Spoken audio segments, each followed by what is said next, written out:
स्नेहा स्वागत करते पुन्हा एका नवीन व्हिडिओमध्ये। आज मी तुम्हाला या व्हिडिओमध्ये ना मी केलेली शॉपिंग शेअर करणार आहे।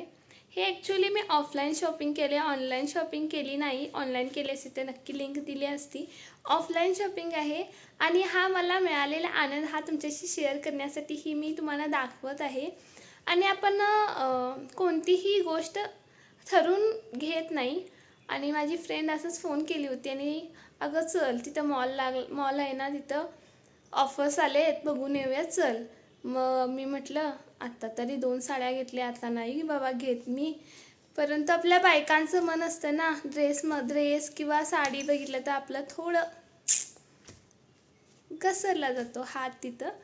आणि मी गेले आणि मी तिला सांगितलं नाही बाबा मी कोणताही ड्रेस वगैरे काय घेणार नाही आहे, मी फक्त बघून एवढं येणार आहे, असं ठरलं आमचं। आम्ही 4 जणी गेलो होतो आणि तिथं आणि जाताना पाऊस नव्हता म्हणून आम्ही छत्री पण घेऊन गेलो नाही।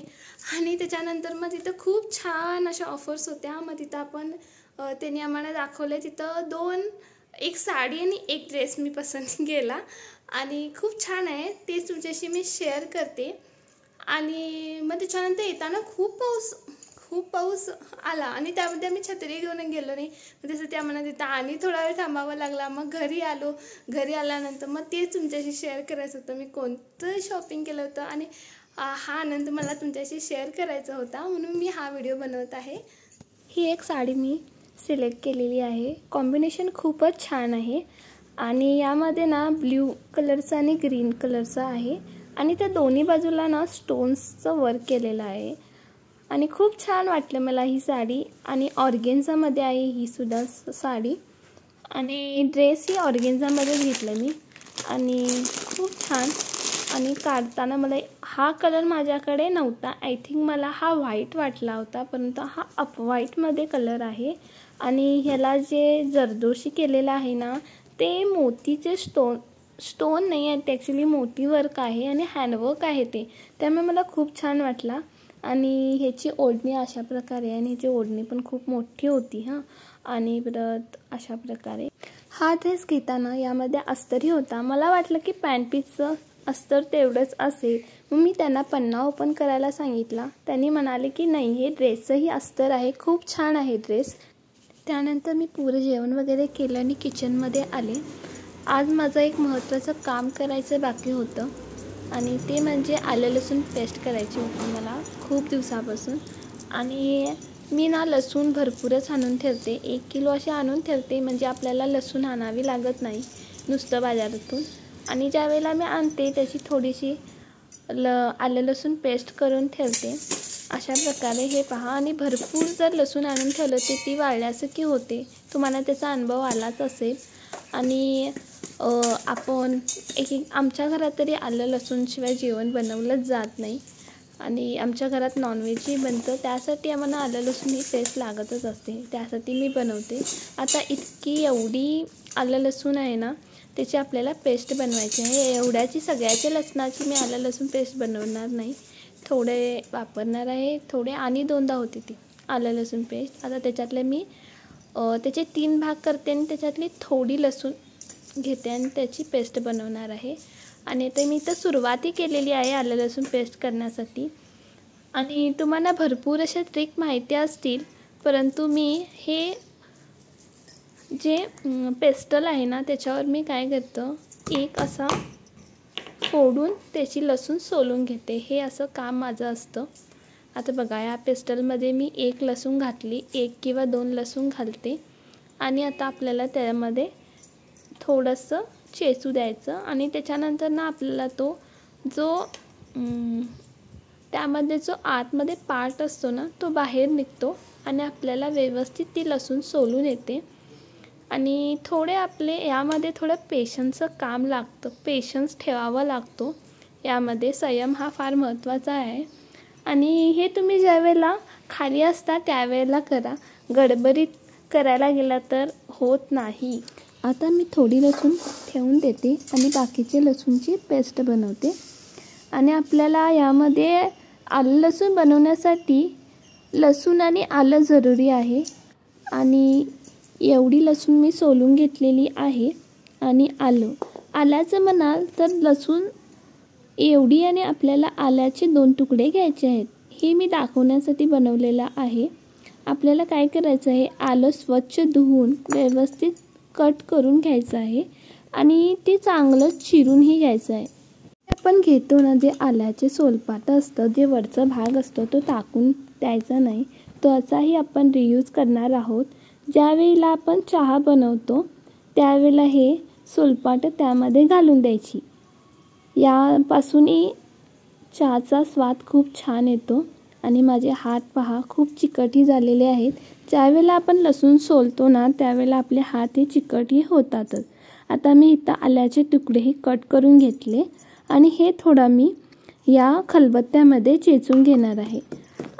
चेचून घेण्याचं कारण म्हणजे ज्यावेळेला आपण डायरेक्ट मिक्सरमध्ये लावतो ना त्यावेळेला ना आपलं मिक्सर ग्राइंडर खराब व्हायला बघतो. त्यासाठी काय करायचं, जर तो भाग जरा मऊच असेल ना तर ते व्यवस्थित मिक्स होण्यासाठी मदत होते. त्यासाठी आपल्याला खलबत्त्यामध्ये हे थोडं थोडं चेचून घ्यायचे आहे. आलंही चेचून घ्यायचं आहे आणि लसूणचा थोडा थोडा भागही करून अर्बत जरबत चेचून घ्यायचं आहे आणि नंतर आपल्याला ते मिक्सरला लावून द्यायचं आहे. हे सर्व आता आपल्याला मिक्स करायचं आहे आणि आपल्याला मिक्सर ग्राइंडरमध्ये थोडंसं तेल आणि थोडंसं मीठ घालून चांगलं मिक्स करून घ्यायचं आहे. आणि आपल्याला हे वाटण वाटू द्यायचं आहे. ह्याच्यामध्ये थोडंही पाणी घालायचं नाही. आपण यामध्ये तेल घातले ना तेच आपल्याला ब्लेंडिंगचं चांगलं काम करतं.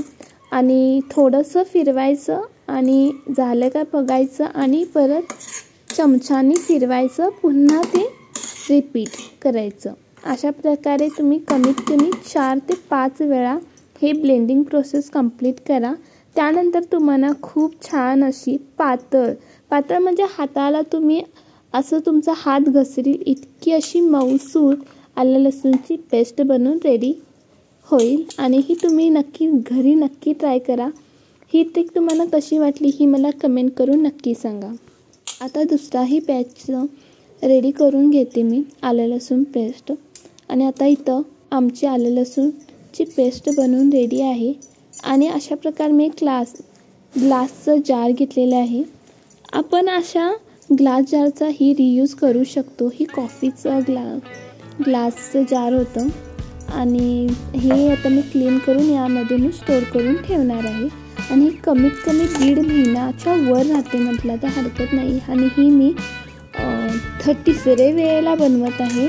आणि ही मी कुठलीही वस्तू तुमच्याशी इथं शेअर करते, ही मी ट्रायल स्वतःवर करते, त्यानंतर मी तुमच्याशी शेअर करते.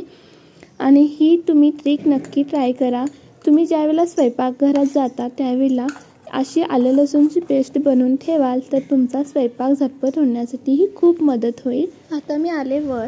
हा व्हिडिओ दुसरे दिवशीचा आहे आणि मला कटिंग्स भेटल्या होत्या.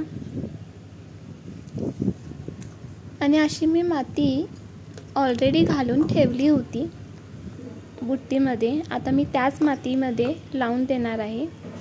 आता मला किती प्रकारचे 4 प्रकारचे कटिंग्स भेटलेले आहेत. एक हळदीचं रोप मिळालेलं आहे आणि एक आहे आळूची पानं असतात ना, आपण त्याची आळूवडी करतो त्याचं एक बल्ब भेटलेलं आहे, हळदीचं एक आणि परत 2 कोलियाचे प्लांट कलरचे भेटलेले आहेत. 2 व्हरायटी आहेत त्या. आणि आता मी त्या यामध्ये लावून घेणार आहे. हे मी आमच्या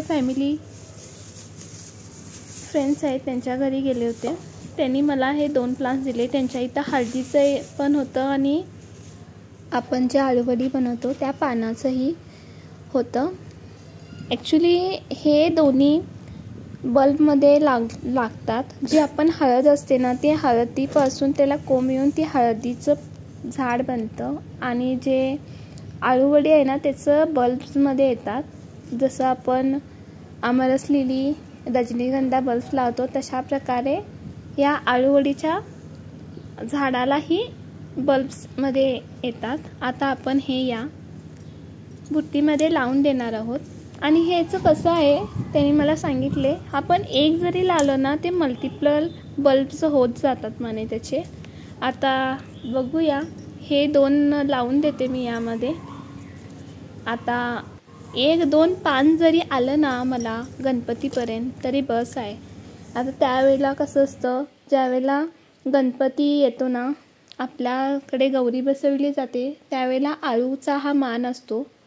भोपळा, शेपू अशा रानभाजी, वेगवेगळ्या प्रकारच्या अशा सर्व भाज्या मिक्स करून आमच्या इथे गौरीला नैवेद्य दाखवला जातो. ह्यावेळेला मी माझ्या गार्डनमधील आळूचा वापर करून मी माझ्या गौरीला नक्की नैवेद्य दाखवेन. आणि हे माझ्याकडे झाड नव्हतं, मग मी ते घेऊन आले. आता हेही माझ्या गार्डनमध्ये ॲड झालेलं आहे.